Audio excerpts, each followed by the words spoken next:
निवेदिका मयुरी परब भिलारे परिवारातर्फे तुम्हा सर्वांचं मनपूर्वक सहर्ष स्वागत करते सौरभ आणि श्रद्धाच्या बेबी शॉवर सेरेमनी मध्ये आणि आपल्या लाडक्या श्रद्धाच्या ओटी भरण समारंभामध्ये. तर एकदा जोरदार टाळ्यांनी आपण या कार्यक्रमाची सुरुवात करूया. होणारे आई बाबा तर खूप खुश असतातच, कारण आता त्यांच्यामध्ये त्यांना हवा असणारा तिसरा येणार असतो. त्यांचा नवीन एक आई बाबा म्हणून नवीन नात्याचा प्रवास सुरू होणार असतो. पण आई बाबांपेक्षाही जास्त ज्या दोन व्यक्ती खुश असतात त्या म्हणजे आजी आणि आजोबा. बरोबर? तुम्ही खूप कसं वाटतंय काका, म्हणजे आता आजोबा होणारा तुम्ही तो आनंद शब्दात कसा व्यक्त कराल? मी ताईला बिघडवलंच लहानपणापासून, मीच तिला आईचं आणि असं वाटतं की सगळ्यात मस्ती करायला जर कोणते मामा शिकवणार असतील तर हे असते. बरोबर? कारण यांना बघूनच मी समजू शकते की हे मस्तीखोर आहेत थोडे. मला माहितीये थोडीशी नर्वसनेस पण असते, एक्साइटमेंट पण असते, सगळे मूड एकत्र असतात अशा वेळेस. तर हा जो आनंद आहे तू शब्दात कसा व्यक्त करशील?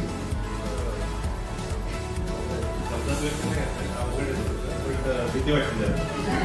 मी घाबरत नाही, कारण माझ्याकडे दोन फॅमिली आहेत, माझी फॅमिली आणि माझी दुसरी फॅमिली. तो इतके लोक आहेत फॅमिलीमध्ये की मला काही टेन्शन घ्यायची गरजच नाहीये. हे सगळे टेन्शन घेणार आहेत आणि मी मजा करणार आहे. या खेळामध्ये तर सौरभ टीम जिंकलेली आहे, त्यामुळे जरा जोरदार टाळ्या होऊन जाऊ दे.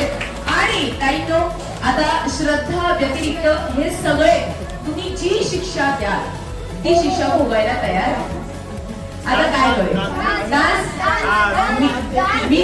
मी तर म्हणते सगळ्यांकडून 501 वर्गणी गोळा करूया.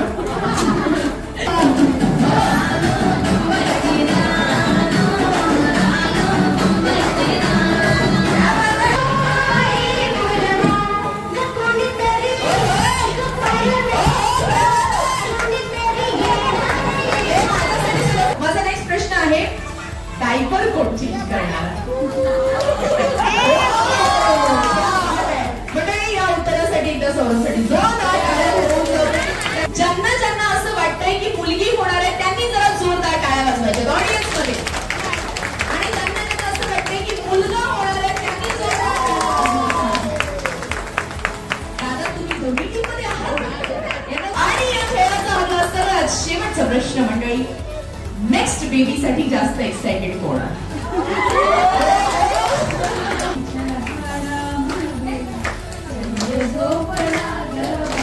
तो कोई बात बिगड़ जाए, जब कोई मुश्किल बढ़ जाए, तुम मेरा साथ मेरा जीने के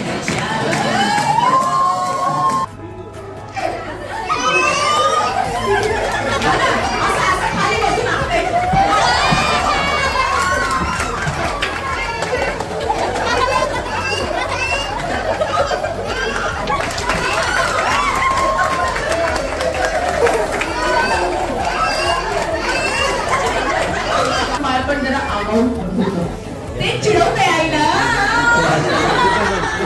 आणि काकूंनी जो कान फिरवला आहे, क्या बात आहे. जरा जोरदार टाळ्या होऊन जाऊ रे. कॉम्बाईन का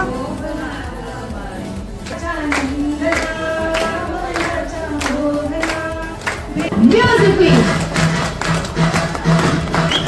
जरा आवाज होऊन जाऊ दे.